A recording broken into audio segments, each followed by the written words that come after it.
Jadi tajuk ini dipilih, ya, Rejab, ya, Ghazwah, Ibrah Ghazwah Tabuk, ya. Kerana kita telah berada pada bulan Rejab. Sekarang kita berada pada 10, berapa Rejab? 11 Rejab, ya, 11 Rejab, ya. Dan bulan Rejab adalah bulan yang banyak peristiwa berlaku, ya.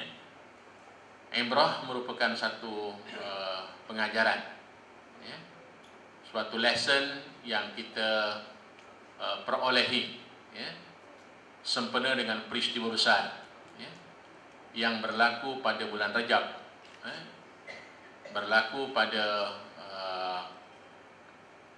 tahun di mana hayat Nabi sallallahu alaihi wasallam, yaitu peristiwa perang Tabuk, ya, peristiwa perang Tabuk, ya.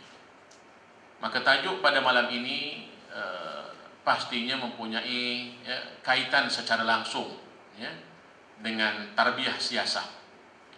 Apabila kita mengambil bulan Rejab sebagai bulan, ya, yang banyak peristiwa yang harus, ya, kita ambil, ya, pengajaran daripadanya, dan kita mengambil perkara-perkara yang penting, ya, daripada peristiwa-peristiwa besar yang berlaku pada bulan Rejab. Kita fokus perbincangan kita kepada, ya, pengajaran yang berlaku, ibrah yang berlaku, dalam peperangan Tabuk. Ada banyak peristiwa yang berlaku pada bulan Rejab, tetapi ana highlightkan 3 kerana ia sangat berkaitan dengan, ya, isu-isu yang sangat rapat dengan kita. Kita diperintahkan untuk berada di dalam, ya, pelbagai posisi, ya, garis depan, ya, garis pertengahan, dan garis tersembunyi, ya, garis tersembunyi, ya. Kita berada di pelbagai, ya, posisi, ya, dan sebahagian besar, ya, ikhwah dan akhwat telah, ya, memenuhi, ya, tugasan-tugasan ini. Bagaimanapun, ya, ada yang segelintir daripada kita yang, ya, berada dalam situasi hanya tunggu dan lihat, hanya menyaksikan, ya, daripada jauh sahaja. Walaupun, ya, tarbiyah siasah ini berlaku 4 tahun ataupun 5 tahun sekali, ya, mungkin di kalangan ikhwah dan akhwat yang, ya, belum memahami situasi tuntutan ini, ya, sehingga ada di kalangan kita yang terlepas, ya, peluang-peluang penting, ya, untuk melibatkan diri. Jadi di antara peristiwa besar yang berlaku pada bulan Rejab ini ialah, ya, peristiwa yang berkaitan dengan, ya, Isra dan Mi'raj. Riwayat daripada Ibnu Qayyim Al-Jauzi dan riwayat daripada Ibnu Abdul Bar serta An-Nawawi dalam kitab Ar-Rawdahnya, ya, bahawa peristiwa Isra dan Mi'raj ini berlaku, ya, pada bulan Rejab. Ibnu Qayyim menyebutkan ia berlaku 8 bulan sebelum berlakunya, ya, peristiwa hijrah. Itu yang pertama. Di mana Isra dan Mi'raj dalam konteks budaya kita di Malaysia, kita akan mengadakan sambutan, ceramah-ceramah, kuliah-kuliah dan sebagainya. Dan lebih penting lagi ialah apabila Rejab ini merupakan, bulan yang, menghampirkan diri kita dengan bulan Sya'ban, yaitu bulan yang, mendekatkan kita kepada suatu, ibadah yang besar di sisi Allah Subhanahu wa taala, menyambut kedatangan, Ramadan, Rejab, Sya'ban dan Ramadan. Kerana itu, jawatan kuasa dakwah Pertubuhan Ikram Malaysia, Negeri Johor dan Kulai Jaya sudah mula merancang apakah kuliah-kuliah dan ceramah-ceramah yang akan kita adakan sempena dengan kita nak mensemarakkan kedatangan bulan Ramadan. Dan ceramah dan kuliah kita ialah ceramah yang berbentuk semarak Ramadan. Yang kedua ialah peristiwa penawanan semula bumi Palestin oleh Yahudi yang berlaku pada 15 Mei 1948, berlaku pada 6 Rejab tahun 1367 Hijrah, dan penubuhan negara haram Israel selepas Palestin dibebaskan oleh Salahuddin Al-Ayyubi pada 27 Rejab. Ditawan pada bulan Rejab, pada asalnya dulu dibebaskan juga pada bulan Rejab. Jadi maknanya bulan Rejab ini satu bulan sejarah yang besar, bulan yang mencipta sejarah besar di dalam kehidupan umat Islam. Dan yang ketiga adalah bulan di mana berlakunya peristiwa besar, yaitu peperangan Tabuk, yang berlaku pada tahun yang ke-9 Hijrah, yaitu 9 tahun selepas Hijrah berlakunya peperang Tabuk.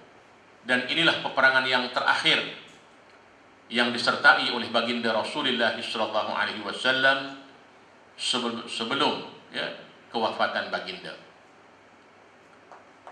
Dan fokus perbincangan kita adalah berkaitan dengan pengajaran. Rejab, Ibrah itu adalah pengajaran daripada perang Tabuk.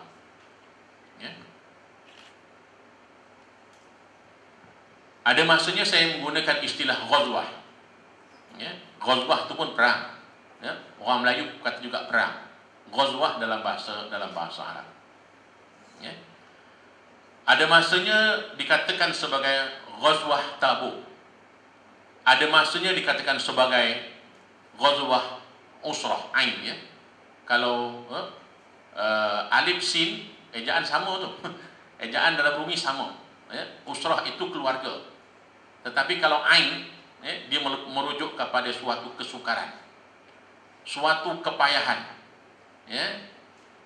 suatu perkara yang sukar untuk sahabat-sahabat melibatkan diri, kerana cabarannya begitu tinggi.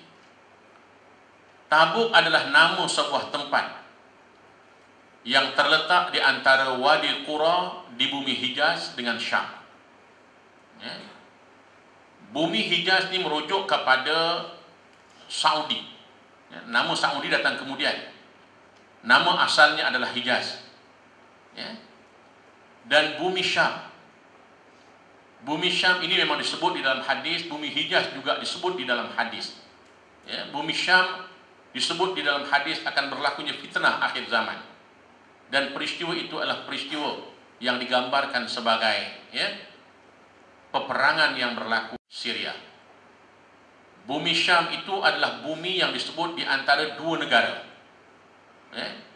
yaitu antara Jordan dengan Syria. Bukan dua, tiga. Lebanon, Jordan dan Syria. Itu adalah bumi Syam yang kemudiannya apabila pada masa penjajahan telah dipecahkan kepada negeri-negeri yang disebut tadi. Ini adalah peta yang menggambarkan tentang kedudukan Tabuk di utara Madinah, di utara Madinah, dan Jordan bersempadan dengan Tabuk, dan kemudian di atasnya adalah Syria. Kemudian anda tidak mau menyebut bumi Israel, tetapi adalah bumi Palestin yang dilampar oleh Israel. Lebanon, Jordan, Syria, dan bumi Palestin yang berada di utara Tabuk. Dan ini adalah kawasannya, kawasan Tabuk yang disebut tadi yaitu di antara bumi Hijaz dan Syam. Kawasan Tabuk itu adalah di antara bumi Hijaz dan bumi Syam. Kawasan berlakunya peperangan Tabuk. Okey. Mengapa dikatakan usrah tadi? Mengapa dikatakan suasana yang susah itu? Peristiwa ini berlaku pada bulan Rejab tahun yang ke-9 Hijrah. Yang dimaksudkan susah kerana musim panas, pada paras yang tinggi. Kemarau sedang melanda, bekalan makanan berkurangan di kawasan. Nak pergi ke Tabuk itu daripada Madinah mengambil masa. Jadi maknanya ada sahabat-sahabat yang kelaparan kerana bekalan makanannya yang semakin berkurangan. Sehingga sampai suatu masa ada sahabat yang menganjurkan supaya disembelih kuda-kuda yang menjadi pengangkut ataupun yang menjadi senjata peperangan. Lalu dibantah oleh Sayyidina Umar. Kalau disembelih kuda-kuda ni untuk makan, jadi jentera kita akan berkurangan. Sudahlah musim kemarau, bekalan makanan kekurangan, lokasi Tabuk begitu jauh daripada Madinah, dan sahabat-sahabat kena meninggalkan keluarga di Madinah. Dan inilah kemuncak kepada kesukaran yang dihadapi oleh sahabat-sahabat Nabi, oleh tentera Islam. Bukan sekedar itu, walaupun musim panas, tetapi musim panas ini kebetulan pula musim buah-buahan di Madinah, dan buah-buahan ini sudah sampai masanya dikutip hasilnya, dituai hasilnya. Bagaimana suasana perang ditiupkan oleh Nabi, perintah perang ditiupkan oleh Nabi sallallahu alaihi wasallam dalam suasana yang sukar, panas, kekurangan bekalan. Tetapi dalam masa yang sama juga di kawasan-kawasan pertanian, hasil buah-buahan sudah sampai masanya untuk dituai.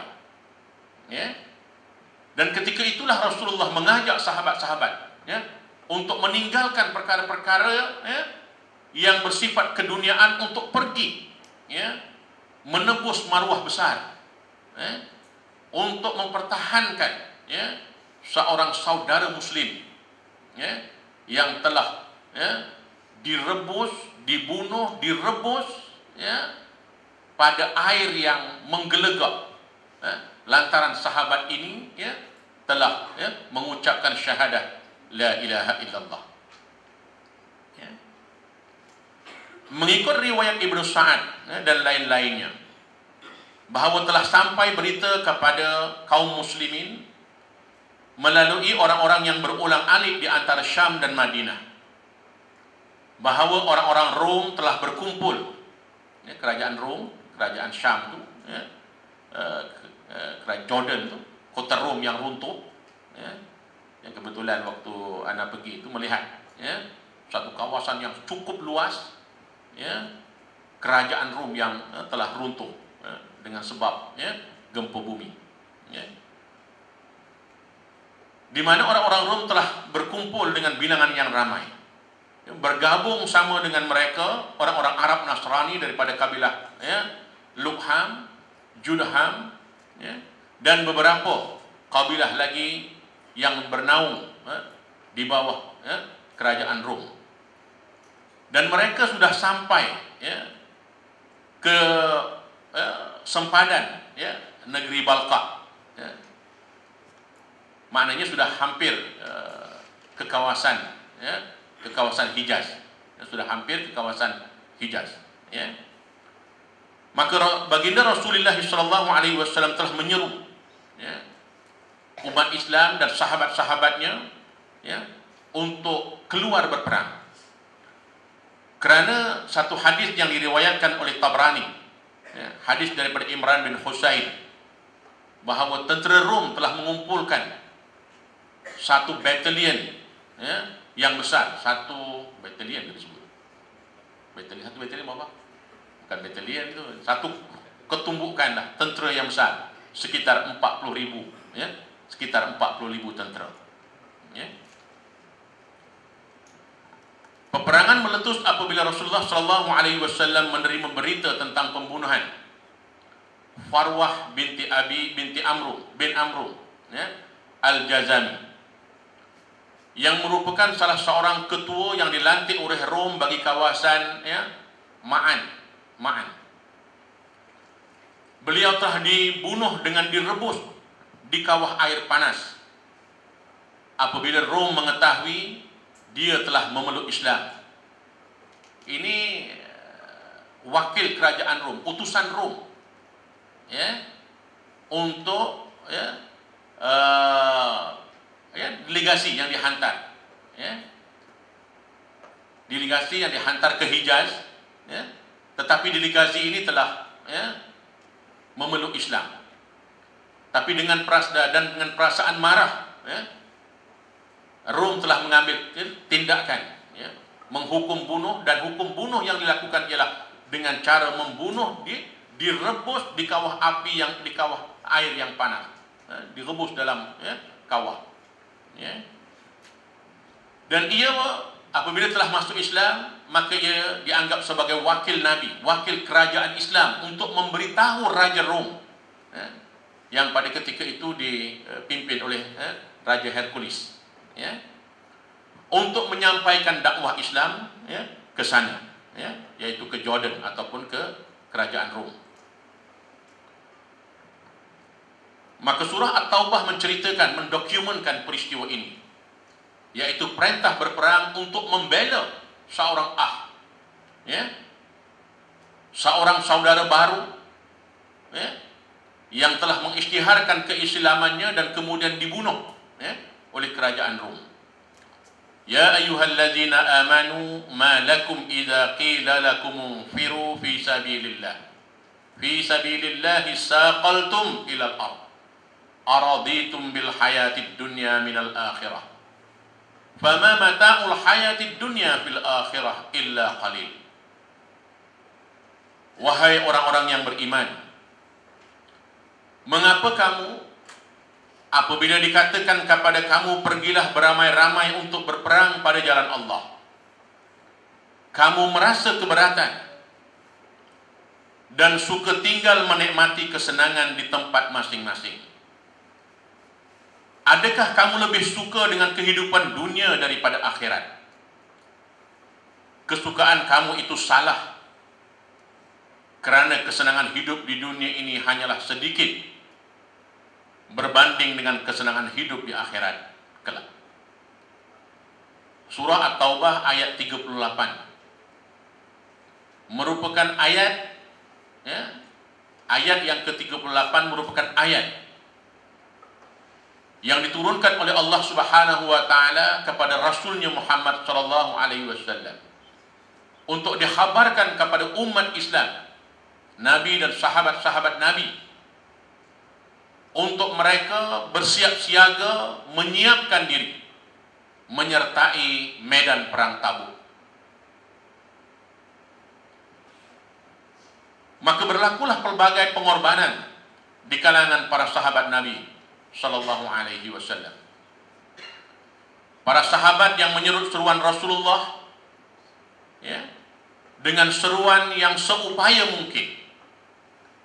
Yang kaya diminta memberi sumbangan mengikut keupayaan masing-masing, seperti binatang tunggangan dan sebagainya. Maka kebanyakan mereka membawa beberapa yang terdaya daripada wang dan harta benda. Sayyidina Uthman radhiyallahu anhu membawa 300 ekor unta lengkap dengan alat-alat penunggangnya, dengan wang sebanyak 1000 dinar, dilonggokkan di bilik baginda Rasulullah sallallahu alaihi wasallam. Lalu kata Rasulullah sallallahu alaihi wasallam, tidak akan memudaratkan Utsman dengan pemberiannya ini. Kemudian dituruti oleh Sayyidina Abu Bakar yang menyumbangkan seluruh hartanya untuk menyarai peperangan yang besar yang berlaku pada ketika itu. Manakala Sayyidina Umar telah menyumbangkan separuh daripada hartanya. Ini adalah suatu peristiwa yang cukup menjadi pengajaran kepada diri kita.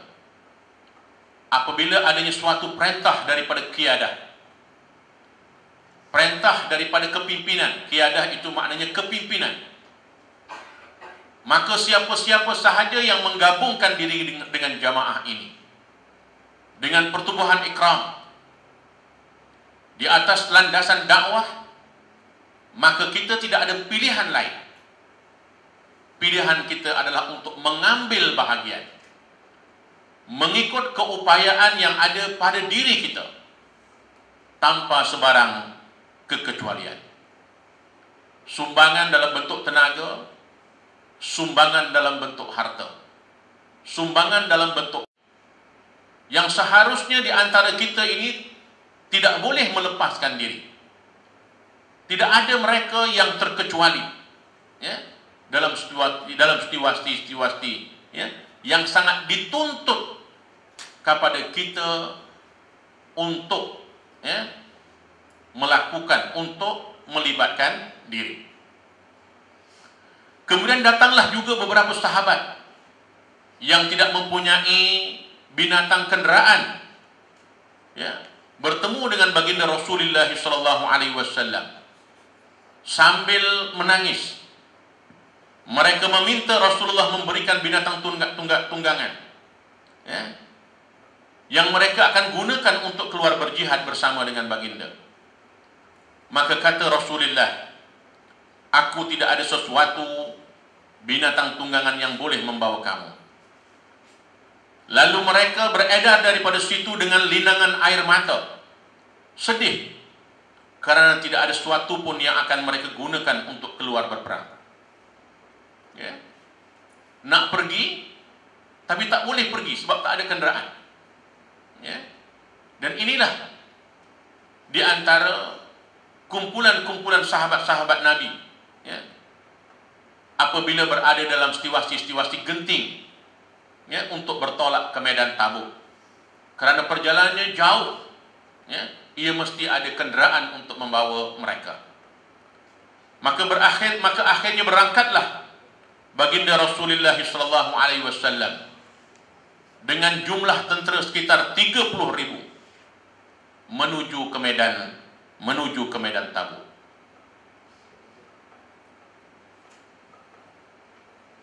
Dan baginda dalam situasi ini menghadapi 3 golongan, cabaran daripada 3 golongan. Dalam situasi-situasi yang genting, Nabi menghadapi 3 cabaran daripada 3 golongan. Yang pertama, golongan yang kecewa, yang disebutkan tadi, yang menangis kerana tidak ada kelengkapan, terutama tunggangan untuk turut serta ke medan Tabuk. Mereka terdiri daripada 7 orang daripada kalangan Ansar, dan Bani Amr bin Auf. Ini golongan yang pertama, golongan yang tidak boleh menyertai peperangan dengan sebab tidak ada kenderaan. Mereka bersedia untuk pergi, tetapi tidak ada kenderaan yang boleh membawa mereka. Yang kedua, golongan yang meminta keuzuran daripada Rasulullah SAW daripada turut serta dalam peperangan dengan alasan yang tidak cukup, dengan alasan tidak cukup kelengkapan perang. Tetapi kerana takut dan malas untuk berbuat demikian, lantaran ada kepentingan pribadi. Maknanya golongan kedua, golongan pertama nak pergi tapi kenderaan tak ada. Golongan kedua yang beralasan minta keuzuran. Alasan yang dicipta sendiri untuk kepentingan pribadi. Jumlahnya agak ramai. Daripada 30,000 itu, ya, mereka yang disebut di dalam kitab sirah sekitar 82 orang di kalangan Bani Ghaffar, ya, yang mohon kepada Nabi minta dikecualikan, ya, daripada pergi ke medan Tabuk. Dan golongan ketiga adalah mereka yang berada, yang disebut sebagai musuh dalam selimut, yaitu golongan munafik yang diketuai oleh, ya, Abdullah bin Ubay. Mereka dalam sejarah peperangan Islam adalah mereka yang memang di saat-saat akhir, ya, membuat keputusan, menyanggahi, ya, apa yang telah mereka janjikan, ya, terhadap Nabi, kepada Nabi Sallallahu Alaihi Wasallam. Golongan munafik ini terbagi pada 3 pula. Pertama, mereka yang mempengaruhi tentera Islam yang lain agar tidak turut serta. Nakalnya, dahlah tak pergi, ya, pergi pula mempengaruhi, ya, tentera Islam, ya. Sedangkan, ya, sudahlah mereka tidak menyertai, mereka, ya, menyebarkan propaganda yang pelbagai, ya, hasutan-hasutan yang berbagai, ya, untuk mempengaruhi, ya, tentera Islam. Yang kedua, mereka yang memecahkan kesatuan tentera Islam yang bertujuan untuk mengkhianati baginda Rasulullah sallallahu alaihi wasallam. Dalam golongan munafik itu ada 3 kumpulan. Dan kumpulan yang ketiga, mereka yang menunggu kepulangan Rasulullah sallallahu alaihi wasallam, ya, nak menyambut bagaimana setiwasti Nabi balik daripada perang Tabuk, ya.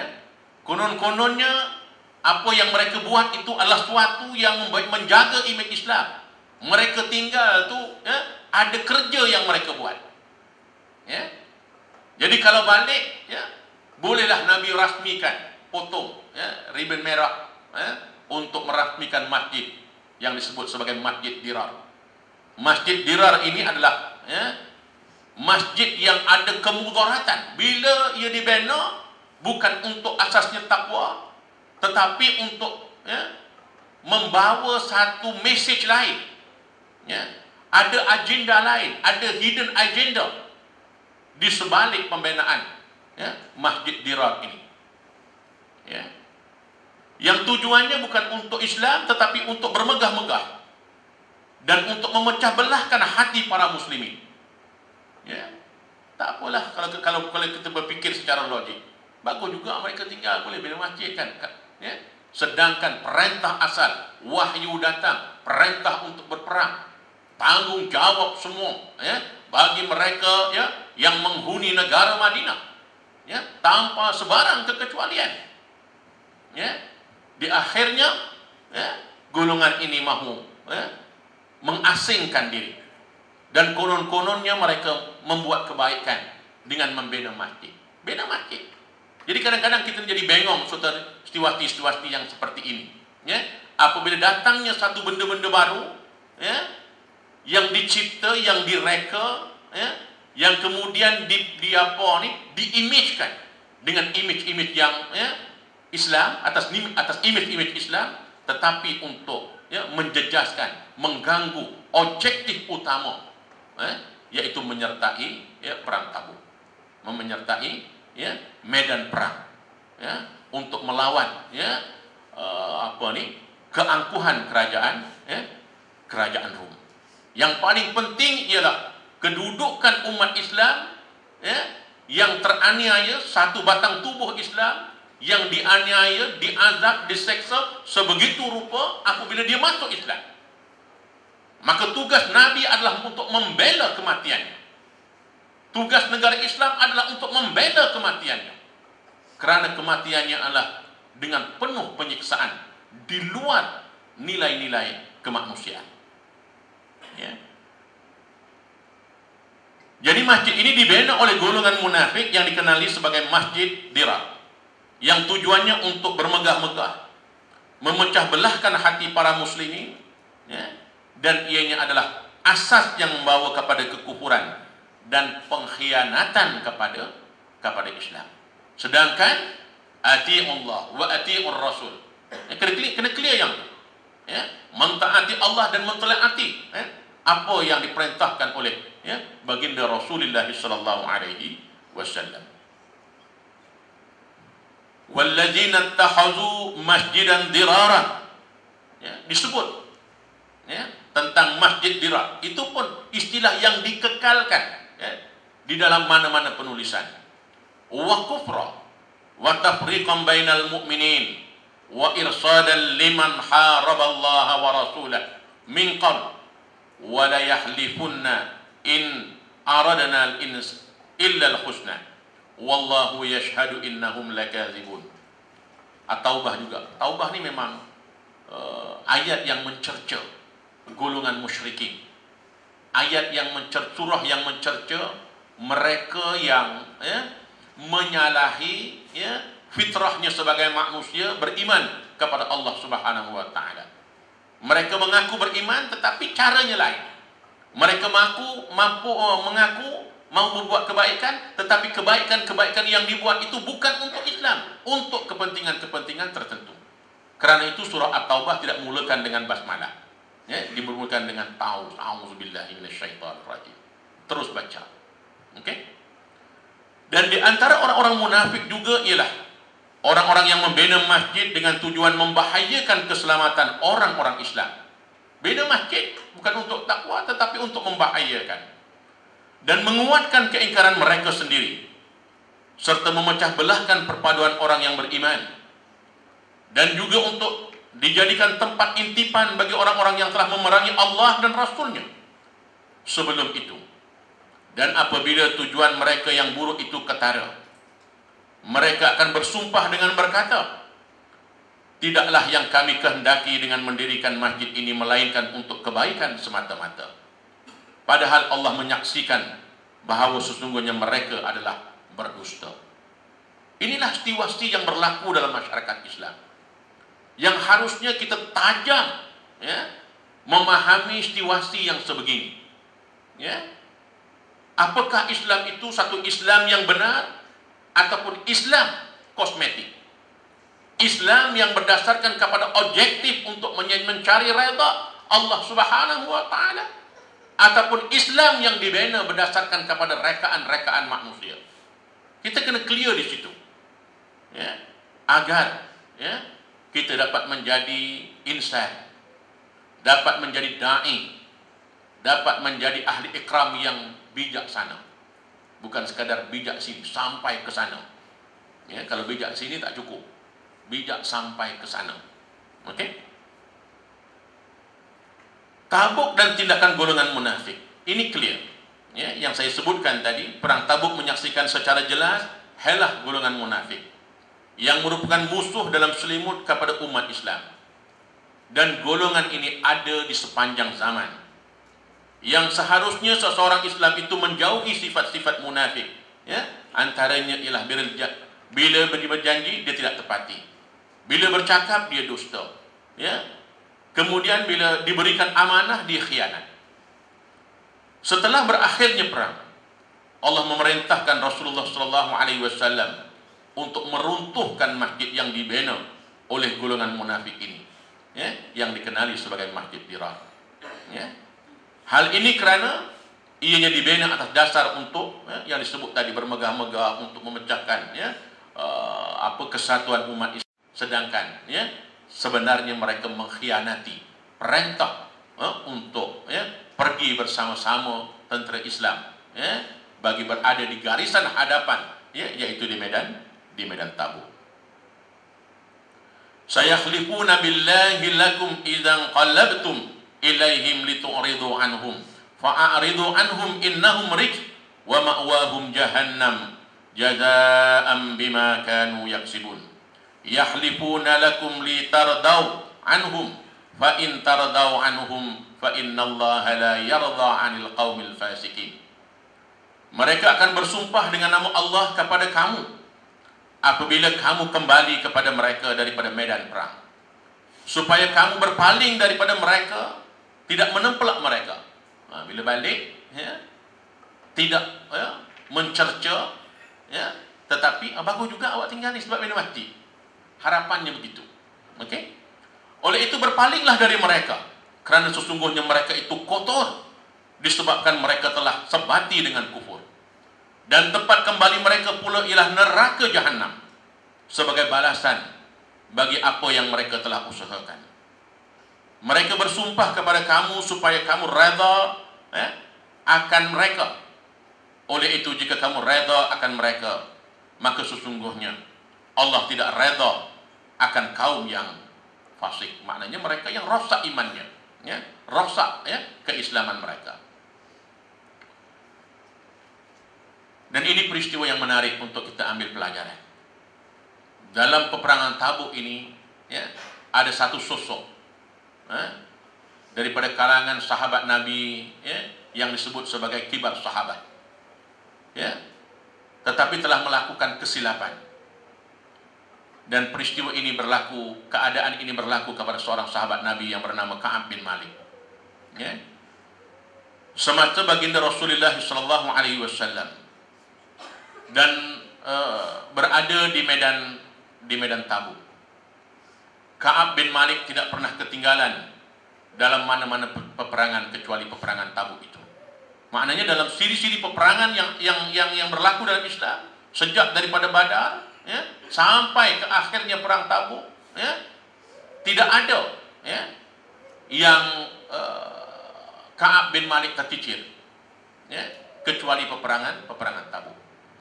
Semuanya disertai oleh sahabat Nabi ini. Sebelum Rasulullah SAW dan para sahabat berangkat, mereka sudah siap sedia dengan kelengkapan perang. Tetapi Ka'ab bin Malik bertangguh dahulu, sehinggalah mereka berangkat menuju ke medan perang. Tangguh dulu, Sahabat dah siap sedia nak pergi dan sebagainya, Ka'ab tak ada lagi. Ka'ab dipikirkan bahawa dia sempat untuk membeli dan menyediakan kelengkapan perang tersebut. Persiapan last minute. Tak apa, persiapan last minute. So akhirnya, sahabat-sahabat dah pergi, Ka'ab belum pergi juga. Setelah Rasulullah dan para sahabat berangkat, Ka'ab masih tidak mengikutinya. Jumlah muslimin yang menyertai peperangan tersebut begitu ramai, yang disebut tadi dalam riwayat, dalam satu hadis disebutkan sampai 30.000. Bahkan dalam ramai-ramai itu sahabat, oleh kerana ini sahabat yang soleh, tak pernah tinggal pun peperangan yang besar, sahabat yang soleh. Antara sahabat yang soleh ini disebut kalau mereka itu menyertai medan Badar, mereka ini maknanya akan menyertai peperangan yang lain, kerana Badar adalah induk kepada segala peperangan. Tetapi sampai ke akhirnya Ka'ab tetap tidak muncul. Dia mengambil keputusan untuk tidak menyertai, sedangkan dia tahu bahawa yang tinggal di Madinah hanyalah orang munafik yang tidak ikut berperang. Jadi kawannya kawan-kawan golongan munafik. Dia ditinggalkan oleh sahabat-sahabat yang mulia, dan dia berkawan dengan mereka yang khianat kepada baginda Rasulullah SAW. Rasulullah SAW bertanya, di manakah Ka'ab bin Malik? Seorang daripada Bani Salamah berkata, mungkin kerana keangkuhan dan kekayaan yang dimilikinya menyebabkan dia tidak mahu menyertai kita. Mendengar perkataan itu, Mu'adz bin Jabal tak setuju, menafikan. Sebab Mu'adz bin Jabal sangat tahu Ka'ab bin Malik ini seorang sahabat yang hebat, tak percaya, hujah yang disebutkan dia ni dah kaya, dia dah sombong, dia tak nak ikut lagi kita. Perkataan itu tidak boleh diterima oleh Mu'adz bin Jabal, dengan perkataan, celaka engkau. Kita tidak pernah menganggap Ka'ab dalam wasti yang seperti itu. Maknanya Mu'adz bin Jabal tidak bersangka buruk lantaran track record dia sangat hebat. Sangat hebat.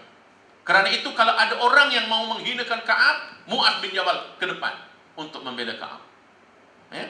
Masya Allah Ta'ala. Apabila Rasulullah pulang, lebih kurang 80 orang pergi berjumpa dengan Rasulullah, menyatakan alasan-alasan mereka bagi mengelak daripada hukuman. Ya.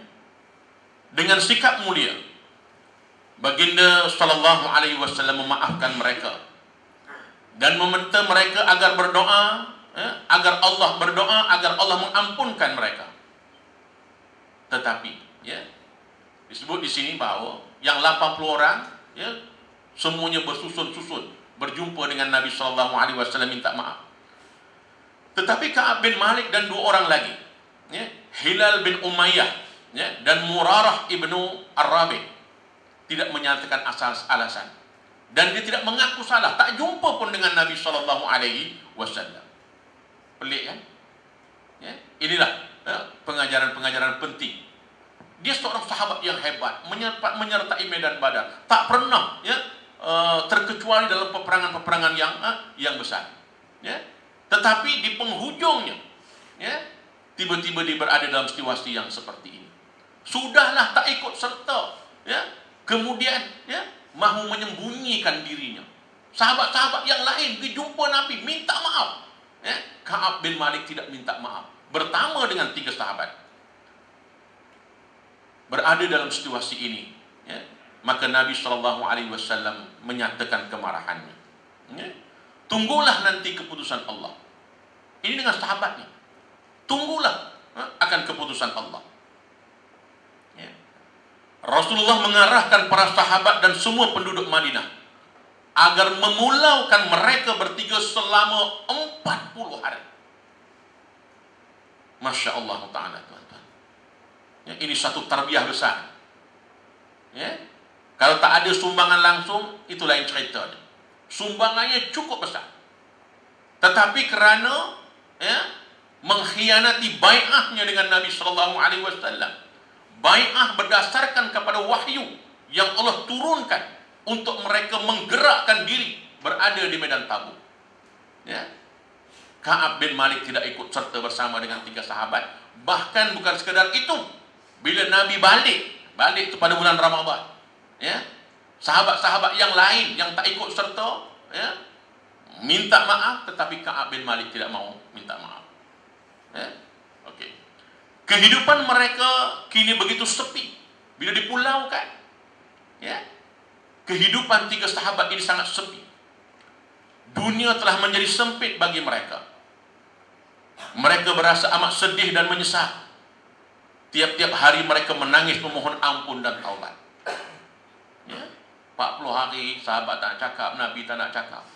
Sampai ada satu riwayat menyebutkan diikatkan dirinya di tiang masjid supaya mengambil perhatian Nabi. Ikat diri dalam tiang masjid. Nabi pun buat tak cara, ya. Buat tak nampak. Ya. Sehinggalah hari ke-40 Rasulullah mengarahkan pembantunya agar memberitahu kepada mereka agar menjauhkan diri daripada isteri-isteri mereka. Pula ada perintah, ya, isteri-isteri menjauhkan diri daripada 3 sahabat ini. Ya. Maka kedukaan, ya, kesedihan bertambah-tambah. Mereka di pulau sehingga tibalah hari yang ke-50. Hampir 2 bulan. Habis genap 2 bulan. Ya. Pada waktu subuh turunlah perintah untuk membebaskan mereka. Ya. Ini yang disebut di dalam surah At-Taubah ayat 118, ayat 117. Ya. Laqad taballahu 'alan nabiyyi, ya, wal muhajirin wal ansar wal ansar alladzina tabauhu fi sa'atil usrati. Ya, sa'atil usrati. Ya. Kita tengok tadi perkataan sa'atil usrati tadi yang merah tu. Ya. Okey. Min ba'di ma kada yazighu qulubu fariqin minhum summa taba 'alaihim innahu bihim raufur rahim. Wa 'ala salasatil ladzi, disebut Quran menyebut tentang 3 golongan ini. Wa 'ala salasatil ladzina qulifu hatta idza dhaqat 'alaihimul ardu bima raqubat wa dhaqat 'alaihim anfusuhum wa zannu alla malja'a minallahi illa ilaih Summa taba alaihim liyatubu innallaha huwat tawwabur rahim. Ya ayyuhalladzina amanu taqullaha wa kunu ma'as shadiqin. Ya, sadaqallahul azim. Sesungguhnya Allah telah menerima taubat orang-orang muhajirin dan ansar yang mengikuti Nabi dalam masa kesulitan. Setelah hati segolongan daripada mereka hampir berpaling, kemudian Allah menerima taubat mereka itu. Sesungguhnya Allah Maha Pengasih lagi Maha Penyayang kepada mereka. Ini khusus kepada 3 sahabat Nabi, ya. Dan terhadap 3 orang yang ditangguhkan penerimaan taubat, ya. Maknanya, ya, dikifarahkan oleh Nabi selama 40 hari sampai, ya, hari yang tambahan 10 hari, ya, istri-istri menjauhkan diri, ya. Diperintahkan supaya tidak mendekati istri-istri mereka. Dan terhadap 3 orang yang ditangguhkan penerimaan taubat kepada mereka, sehingga apabila bumi telah menjadi sempit bagi mereka, padahal bumi itu luas dan jiwa mereka pun telah sempit pula terasa oleh mereka, serta mereka telah mengetahui bahawa tidak ada tempat lari daripada siksa Allah melainkan kepadanya sahaja. Kemudian Allah menerima taubat mereka agar mereka tetap dalam taubatnya. Sesungguhnya Allah lah yang Maha Penerima taubat lagi Maha Penyayang. Hai orang-orang yang beriman, bertakwalah kepada Allah dan hendaklah kamu bersama orang-orang yang benar.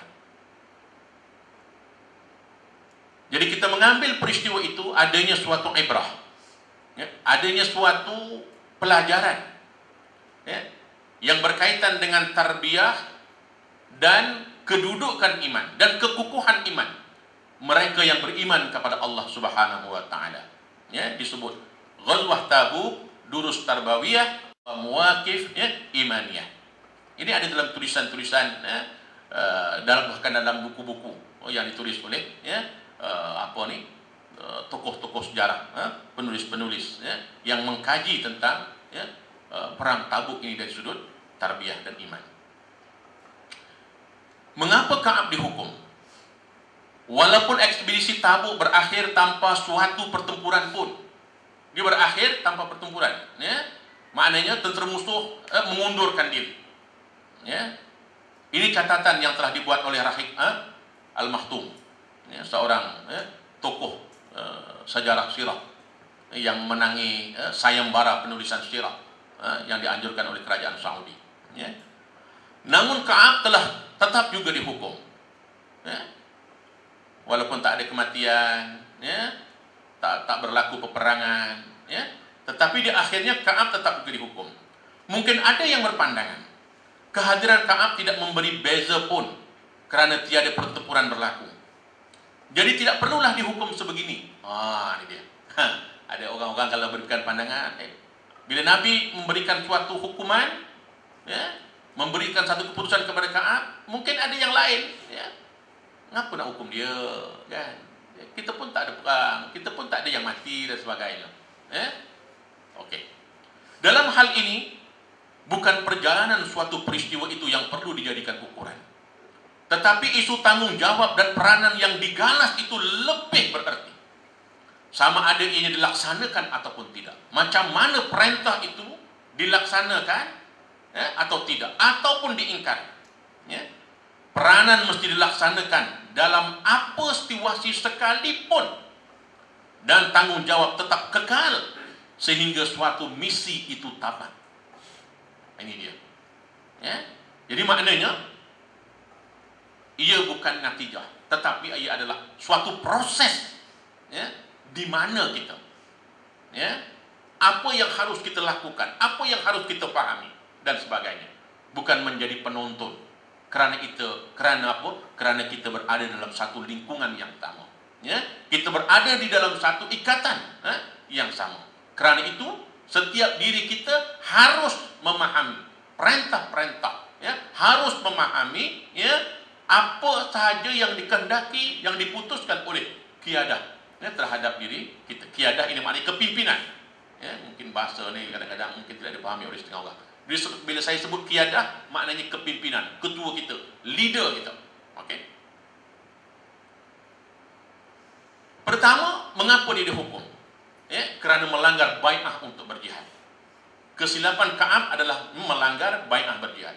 Innallaha ashtara minal mu'minina anfusahum wa amwalahum bi anna lahumul jannah yuqatiluna fi sabilillah fayaqtuluna wa yuqtalun wa'dan 'alaihi haqqan fit Taurat wal Injil wal Qur'an wa man awfa bi ahdihi minallahi fastabshiru bi bai'ikumul ladzi bay'atum bi wa dzalika huwal fawzul 'azim.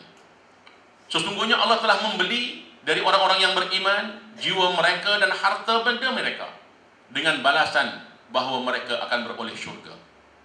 Disebabkan mereka berjuang pada jalan Allah, maka di antara mereka ada yang membunuh dan ada yang terbunuh. Balan syurga yang demikian ialah sebagai janji yang benar yang ditetapkan oleh Allah dalam kitab-kitab Taurat, Injil dan Al-Quran. Dan siapakah lagi yang lebih menyempurnakan janjinya daripada Allah? Oleh itu, bergembiralah dengan jualan yang kamu jalankan jual belinya itu.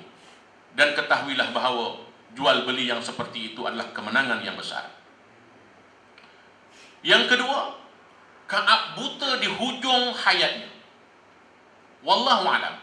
Kemungkinan ini adalah kifarah tu, wallahu a'lam. Sahabat Nabi yang hebat dan sebagainya, di hujung usianya dia buta. Hadis ini diriwayatkan oleh cucu Ka'ab yang menjaganya kerana beliau buta di ujung usianya. Pengajarannya, para doa tidak terlepas daripada kelemahan dan penyakit, walau sehebat mana pun rekod amalnya. Ini dia. Ya. Jadi mungkin peristiwa-peristiwa sakit di hujung usia dan sebagainya, ya, mungkin berlaku kepada sesiapa pun. Ya. Kalau kita lihat tentang mengapa bahagian Ustaz Azizan Razak, Menteri Besar Kedah, mantan Menteri Besar Kedah, ya, sangat simpati kita. Ya, tapi ia tidak ada kaitan dengan isu Ka'ab ni. Ya, cuma disebutkan tentang orang yang beramal, orang yang berjuang, ya, di akhirnya dalam keadaan yang seperti itu. Ya, ia mungkin boleh berlaku. Ya, jangan sesekali berasa kehebatan kita di bidang dakwah menjadi sebab Allah jauhkan penyakit dan kelemahan, ya, daripada diri kita. Pendakwah tidak bermaksud bahawa kita tidak akan stroke, kita tidak sakit jantung, tak ada diabetik dan sebagainya. Tidak bermaksud begitu. Ya, kemungkinan itu boleh berlaku. Dan inilah yang berlaku kepada Ka'ab. Ya, ditakdirkan dia buta di hujung usianya. Yang ketiga, pengorbanan pada masa paling runcing. Keadaan Madinah pada ketika Rasulullah melancarkan persiapan ke Tabuk sangat meruncing. Kemarau melanda, lokasinya jauh, kurang bekalan makanan dan sebagainya. Pengorbanan. Apa yang seharusnya kita curahkan, kita libatkan, kita sumbangkan dalam situasi-situasi yang meruncing ini. Ini isunya. Ya? Sejauh mana kita menerima suatu perintah ataupun kita mengingkari suatu perintah dalam keadaan-keadaan yang sangat dituntut kita memberikan penglibatan. Ya? Okey. Senioriti dan kesolehan bukan jaminan, ya, tidak membuat kesilapan. Jangan berasa selesa dan yakin bahawa senioriti dan kesolehan, ya, tidak akan membuat kita tersilap. Ka'ab merupakan seorang sahabat, ya, yang agung, ahli Badar. Bila sebut ahli Badar ini memang hebat, ya, dan senior, tetapi turut tersilap dalam perkiraannya. Hendaklah sentiasa bermuhasabah dengan tindakan dan keputusan kita, dan juga bermutabaah. Ikuti tentang tentang struktur kita beramal, tentang susunan amal, mutabaah amal kita. Ya, jangan leka dengan status seniority. Ya, okey.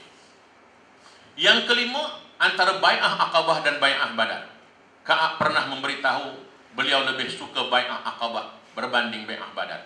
Kedua-duanya disertai oleh Ka'ab, walaupun Badar lebih masyhur dan mulia.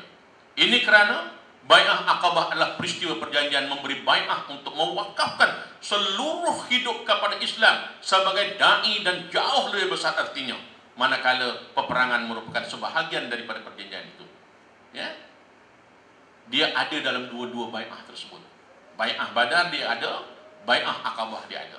Bai'ah Aqabah adalah peristiwa, ya, mewakafkan seluruh hidup untuk Islam. Ini dia. Ya. tiba-tiba Ka'ab telah dianggap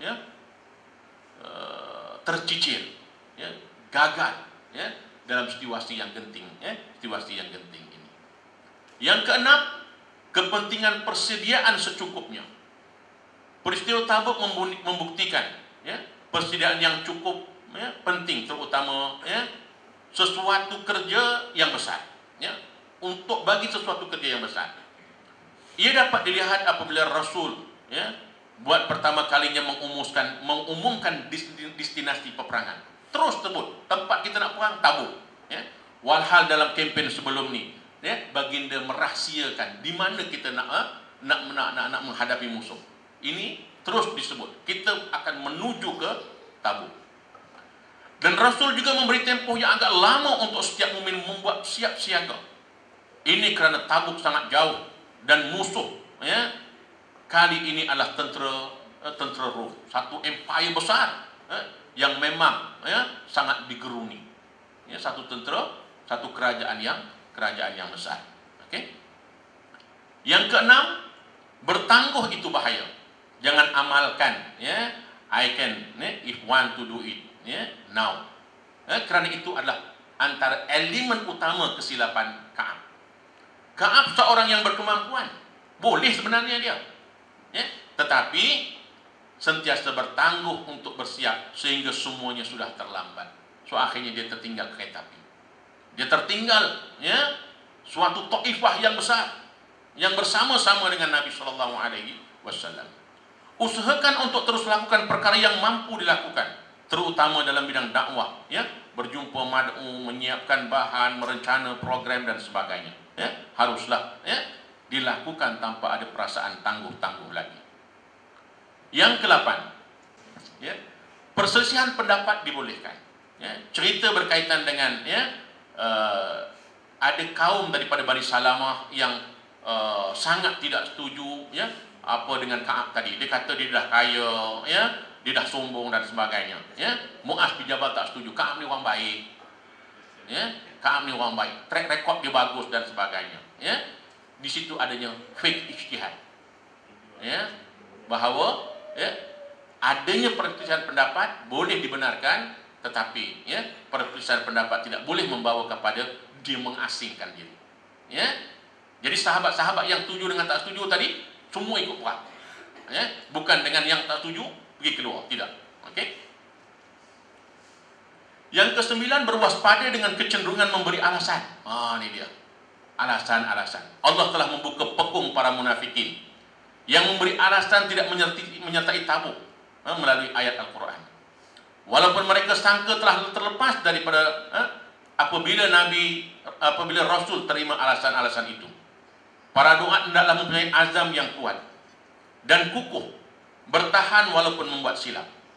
Kesilapan berlaku sesekali dan jalan keluar ialah bertaubat, bukan dengan memberi alasan.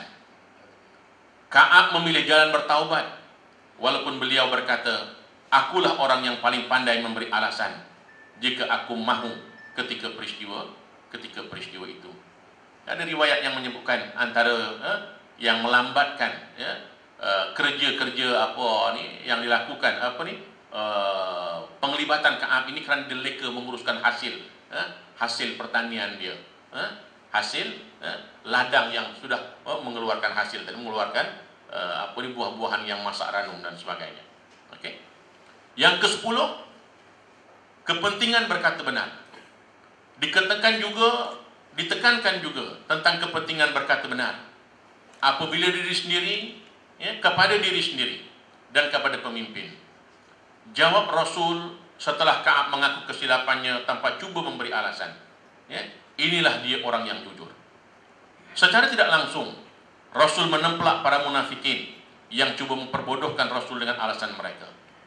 Implikasi apabila tidak tetap ada. Maknanya kalau tak berkata benar, kesannya mesti ada.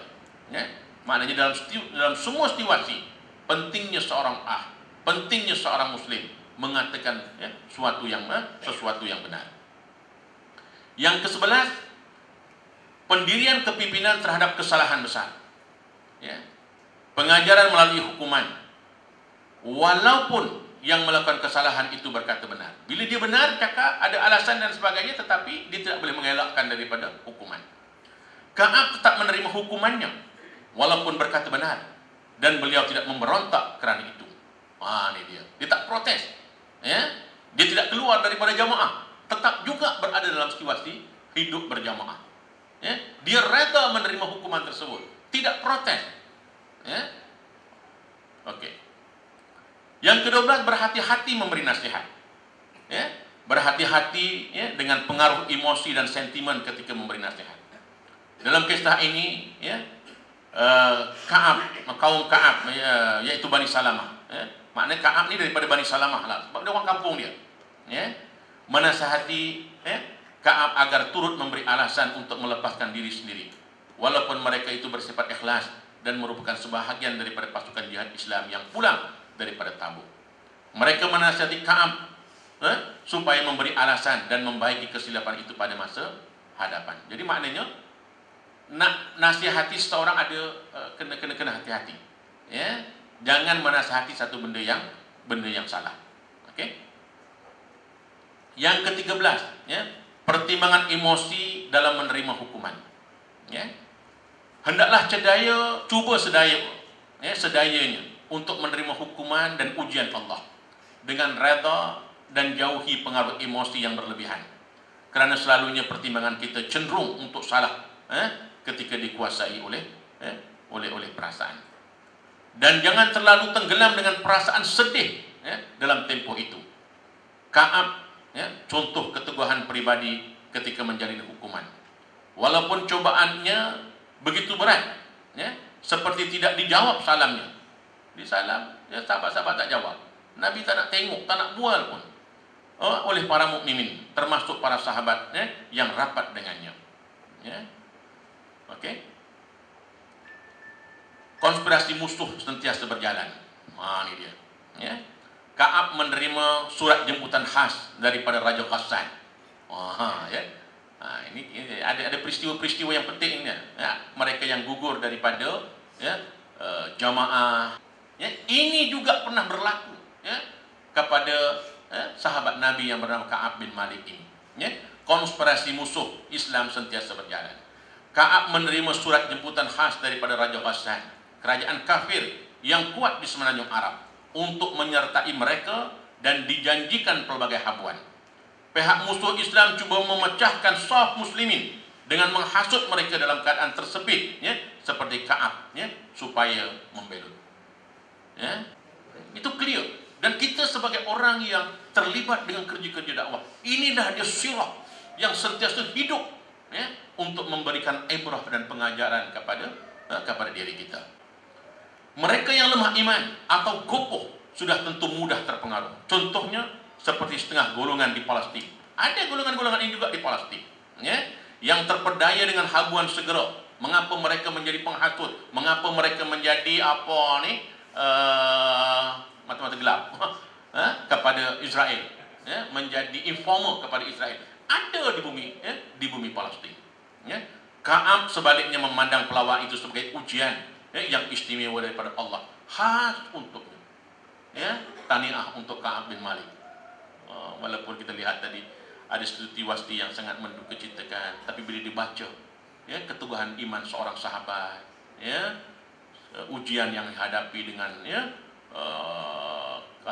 dengan landasan iman, maka di akhirnya dia berjaya dan kesilapannya diampunkan oleh Allah Subhanahu wa taala. Dan peristiwa ini dirakamkan di dalam surah Taubah yang anda baca sebentar tadi. Iltizam sepenuhnya walaupun dalam menjalani hukuman. Walaupun dalam tempoh hukuman, Ka'ab tidak mengeluh dan cuba untuk berunding meringankan hukumannya. Tolonglah, aku dah buat silap, tolonglah dan sebagainya. Sebaliknya beliau cuba memastikan beliau mematuhi perintah hukuman dengan sepenuhnya. 40 hari tambah 10 hari sampai 50 hari. Tunggu subuh baru turunnya ayat menerima taubat bin Ka'ab, taubat Ka'ab bin Malik. Contohnya apabila diberitahu beliau pernah diasingkan dengan istrinya mulai malam yang ke-40. Ka'ab bertanya sama ada arahan itu memerlukan dia menceraikan istri atau hanya diasingkan. sampai peringkat tu. Ini macam mana ni? Ya, kena ceraikan isteri ke tangguh dulu. Masya Allah Ta'ala. Istrinya menawarkan diri untuk datang sesekali menguruskan makan pakainya dalam tempoh pengasingan itu. Tetapi disuruh oleh Ka'ab supaya jauhkan diri, sehingga perintah mengatakan sebaliknya. Ya, baliklah. Ya, walaupun istrinya datang untuk istri dengan suami, tetapi ada saya dan sebagainya. Ka'ab suruh balik. Ya, saya sedang menghadapi suasana ujian. Ya, biarlah saya tanggung sendiri. Tadi 17 ya. Ini 18. Kesalahan seorang dai sehingga Allah menyelamatkan. Kesabaran seorang dai sehingga Allah menyelamatkannya. Kesabaran itu pasak kepada pribadi seorang muslim. Berkat kesabaran Ka'ab, Allah menerima taubatnya setelah tamat tempoh 50 hari. Dan itulah peristiwa manis dalam hidupnya. Peristiwa manis yang dilalui oleh seorang sahabat Nabi yang menyertai medan Badar dan perangan-peperangan yang besar di dalam Islam. 18, 19 yang dasar lepas itu dah 100. Ukhuwah yang agung yang menjamin perpaduan sesama mukmin dan menghindarkan keretakan saf barisan orang-orang beriman. Para sahabat yang lain berkongsi kegusaran dalam menunggu tamatnya hukuman ke atas Ka'ab. Dan nyata apabila diangkat hukuman itu, seluruh sahabat bergembira dan berebut menemui Ka'ab untuk memberitahunya. Ka'ab tidak lupa kepada sahabatnya Talha yang berkejaran menemuinya, lalu memeluknya dan mengumumkan berita itu dengan gembira. Rasul turut bergembira dengan penerimaan taubat Ka'ab. Bergembiralah dengan hari yang paling baik yang pernah engkau lalui. Kemudian yang berikutnya dah tak boleh nak sebut dah. Angkanya dah 20-21 sepatutnya. Pengorbanan dan peningkatan diri bukti taubat diterima. Ka'ab melepaskan hartanya setelah taubatnya diterima sebagai berkorban untuk kesilapannya. Rasul memintanya simpan sebahagian untuk keluarganya. Keteguhan Ka'ab tetap diboikot. Keteguhan Ka'ab ketika diboikot juga membuktikan peningkatan dirinya dan adalah hasil taubatnya diterima. Sebagai kifarahnya, maka semua harta yang dimiliki itu diinfakkan, sehingga Nabi kata tinggallah separuh untuk keluarga. Masya Allah Ta'ala. Dan yang ke-21 ialah tiada percakapan, cukup dalam dakwah ini. Mana tidak memadai, ala sudahlah. Jangan berasa selesa, cukup setelah selesai suatu misi ataupun objektif. Ka'ab tidak berasa cukup dengan taubatnya, walaupun taubatnya itu diterima. Dan dia terus bersedekah, menginfakkan hartanya, menebus segala kesilapannya. Segala kesilapannya. Mudah-mudahan Allah memberkati pertemuan kita. Sekitar 1